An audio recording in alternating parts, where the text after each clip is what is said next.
This is a story based on real historical events, a story not about a single battle or a single commander, but about a moment when the true nature of modern warfare revealed itself. A moment when one side discovered, too late, that courage and experience were no longer enough. December 17th, 1944. 5:30 in the morning. Honsfeld, Belgium. In the frozen darkness before dawn, the engine of a German Tiger tank coughed, sputtered, and then fell silent.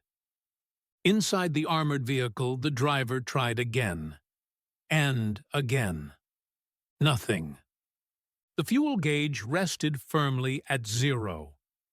SS Obersturmbannführer Joachim Peiper struck the steel hatch in frustration. Around him stood the spearhead of Germany's last major offensive in the West, Operation Watch on the Rhine, known to history as the Battle of the Bulge. 67 tanks, nearly 150 armored vehicles, almost 5,000 elite soldiers, all of them immobilized by something no amount of bravery could overcome: empty fuel tanks. Peiper climbed down from his command vehicle, his boots crunching against frozen Belgian soil. In front of him lay the abandoned American position at Honsfeld, a modest supply point used by the U.S. 99th Infantry Division. The Americans had withdrawn in such haste that oil drum fires still burned. Coffee remained warm in metal cups, and beyond them stood something Peiper could scarcely believe. Row after row of American fuel containers, thousands of them. Olive-drab jerry cans stretching as far as the morning mist would allow. An adjutant forced one open and inhaled sharply. High-octane gasoline. As German crews rushed to refuel their vehicles, Peiper walked silently through the stacks, counting. The numbers were staggering. Nearly 50,000 gallons. Enough, in theory, to carry his entire formation toward the Meuse River, the decisive objective of the offensive. Yet, as German fuel lines filled German tanks, another realization crept in. If the Americans could afford to abandon this much fuel, if they could leave behind what Germany guarded with entire divisions, then something far deeper than tactics had already been lost. To understand why this moment mattered, one must step back months earlier, to Germany's industrial reality in 1944. By that year, the Third Reich's war effort depended almost entirely on synthetic fuel. Coal was converted into gasoline through massive industrial complexes at Leuna, Politz, Blechhammer, and elsewhere. These facilities were technological marvels, complex, delicate, and impossible to hide. Allied bombers targeted them relentlessly. In April 1944, Germany produced over 175,000 tons of fuel. By September, production had collapsed to barely 5,000 tons. Entire sectors of the Luftwaffe were grounded. Pilot training hours were slashed. Naval operations slowed to a crawl. Fuel was no longer a resource. It was a crisis. Albert Speer, Minister of Armaments, warned that Germany could no longer sustain large-scale mechanized warfare. His reports showed an unavoidable truth. In 1944, the United States produced approximately 1.8 billion barrels of oil. Germany, including all synthetic output and captured resources, produced 33 million. Less than 2%.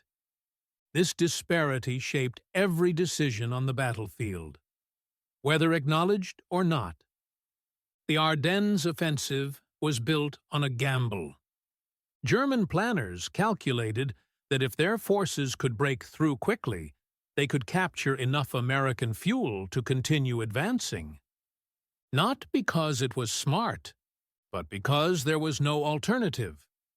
Kampfgruppe Piper received fuel for roughly 50 miles of combat. The distance to the Meuse River was 65. Failure was mathematically embedded in the plan. Orders reflected desperation. Engines shut down during halts. Vehicles moved in single file. Fuel capture prioritized above tactical objectives. Meanwhile, 20 miles away, American tank units recorded routine resupply. Thousands of gallons delivered. Third shipment that week. Storage already full. When the offensive began, German artillery thundered across the Ardennes. It was an impressive display, but it concealed fragility. Piper's armored column moved slowly along narrow forest roads, unsuited for heavy vehicles. Traffic jams formed almost immediately. At Lanzerath, a small American reconnaissance unit delayed the German advance for hours. German engines idled. Fuel burned away. By the time Piper reached Honsfeld, nearly 40% of his fuel was already gone. And yet, what awaited him there was astonishing. The American supply depot at Honsfeld was not even a major facility. It was a forward distribution point, temporary by U.S. standards. Still, it held more fuel than many German panzer divisions had received in months. The gasoline itself was superior. American fuel was higher octane, cleaner, and more consistent than German supplies. German Maybach engines, designed for lower-grade fuel, struggled with the richness of American gasoline. A rare problem born of abundance. Documents found at the depot told a larger story. The fuel had traveled from Texas oil fields to East Coast ports, across the Atlantic, through Normandy, and hundreds of miles inland, all in weeks. An industrial miracle executed as routine. Piper reportedly read the papers twice before crushing them in his hand. No words were needed. As German forces pushed onward, the illusion faded quickly. At Stavelot, they reached a massive American fuel depot. Over 2 million gallons. But they were too late. American engineers had already begun destruction procedures. Fuel trails were laid. Ignition devices prepared. When the order was given, flames erupted skyward. A pillar of black smoke climbed thousands of feet into the air. The fire burned for days.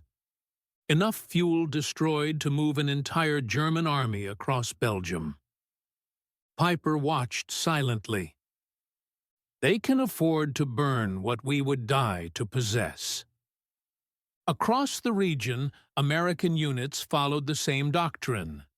Deny fuel at all costs. Millions of gallons were deliberately destroyed, not as desperation, but as policy, because replacement was guaranteed. This confidence came from something Germany could not replicate. American logistics were not improvised. They were engineered. The Red Ball Express, a vast convoy system, operated thousands of trucks around the clock. Supplies flowed continuously. Fuel, ammunition, food, spare parts. Every truck was standardized, every driver trained, each consumed fuel. But fuel was never a concern. Under the English Channel, pipelines pumped gasoline directly from Britain to the continent. Inland pipeline networks carried fuel hundreds of miles forward.